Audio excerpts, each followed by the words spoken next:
Have you ever just stopped and wondered how your phone knows it's you? Or, how an automatic door swings open at the exact right second? Well, the answer is literally all around us, kind of hidden in plain sight. Today, we're diving into the amazing world of sensors, the tech that gives all our devices something like senses. I mean, think about it. You pick up your phone, it glances at you, and bam, it's unlocked. It feels like pure magic, right? But it's not magic, it's just some seriously brilliant engineering. And that same kind of tech is working all around you all the time. And the one-word answer for how all this stuff works? Sensors. Yep. From the screen you're tapping on right now, to those automatic doors at the grocery store, to the thermometer that takes your temperature in a blink, these things are constantly sensing the world and reacting to it. They're the eyes, ears, and nerves of our technology. Okay, so how in the world do we build devices that are this smart? Well, a lot of the time, we turn to the best engineer out there, nature itself. It's a process called biomimetics. Basically, for millions of years, living things have perfected ways to sense the world, and we're just getting really good at copying their homework. So let's get into how they think. What's really cool is that whether a sensor is detecting light or pressure or some kind of chemical, almost all of them follow the exact same logical steps, a universal blueprint that we pretty much lifted directly from biology. Just look at this comparison. It makes so much sense. When your tongue tastes something, that's your sensory receptor at work, right? Then your nerves fire off a signal to your brain, and your brain goes, hey, that's salty. A sensor does the exact same thing. A sensing element makes contact, a transducer and circuit shoot off a signal, and a computer analyzes it and makes the call. It's the same three-step dance. So let's break down the technical steps. First up, you've got the receptor. This is the part that makes physical contact with the analyte. That's just the sciencey word for whatever it is you're trying to measure. Second, a transducer takes that initial contact and converts it into an electrical signal. Third, the circuit zips that signal over for analysis. And finally, a computer processes that signal into something we can actually understand and use.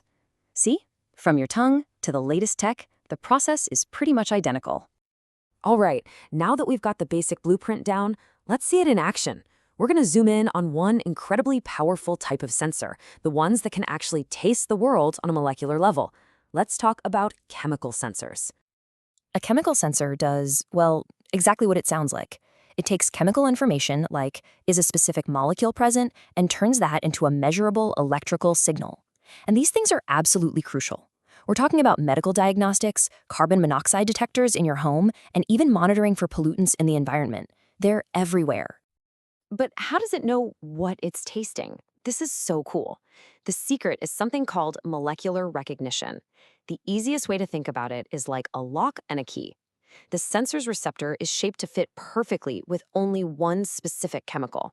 It has to completely ignore every other molecule floating around to give an accurate reading. That's the key, literally. But okay, how do we go from a simple yes, it's here, or no, it's not, to finding out how much is there? Well, check out this chart for an optical potassium sensor. When potassium binds to the receptor, it actually changes how the sensor interacts with light, causing it to glow or fluoresce. And as you can see, the more potassium you have, the stronger the glow. So by measuring the intensity of that light, we can figure out the exact concentration. Pretty smart, huh? Now, all of this comes together perfectly in one of the most important sensors ever invented, the personal glucometer. This little device is used by millions of people with diabetes every single day to manage their health. It's a true lifesaver. The glucometer is a special type of chemical sensor that we call a biosensor. All that means is that its ultra-specific lock and key, that receptor we talked about, is actually a biological part. In this case, it's a protein called an enzyme. It's technology literally using one of nature's own specialized tools to get the job done. So here's how the first generation of these worked. A person puts a drop of blood on a test strip. That strip is coated with an enzyme called glucose oxidase. When that enzyme finds glucose in the blood, it triggers a chemical reaction, basically ripping electrons away from the glucose molecules. The machine then just counts the electrons. More electrons means more glucose. Simple as that. Now, this was a revolutionary invention, no doubt about it, but it wasn't perfect. The way the enzyme had to reset itself for the next reading actually created two major problems that could lead to some seriously inaccurate results. Any ideas what they were? Okay, here they are. First, the enzyme needed oxygen from the air to reset. So if oxygen levels changed, like if you were at a high altitude, the reading could be wrong. That's a big problem. And second, that whole reset process created a pretty nasty byproduct, hydrogen peroxide. This stuff is corrosive, and it would slowly eat away at and damage the enzyme, making the sensor less and less reliable over time. So scientists and engineers came up with a much more elegant solution. The second-generation models, which are basically what we use today, swapped out that unstable oxygen for a stable chemical called a mediator. This new process didn't need any oxygen from the air, and even better, it didn't produce that damaging hydrogen peroxide. The result? A sensor that was way more accurate, stable, and reliable. It was a huge leap forward.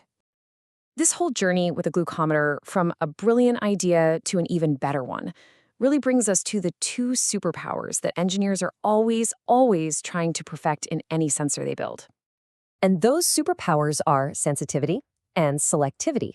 Sensitivity is all about detecting incredibly tiny amounts of something. Think of it like having hearing so sharp you can actually hear a pin drop from across the street. Then there's selectivity.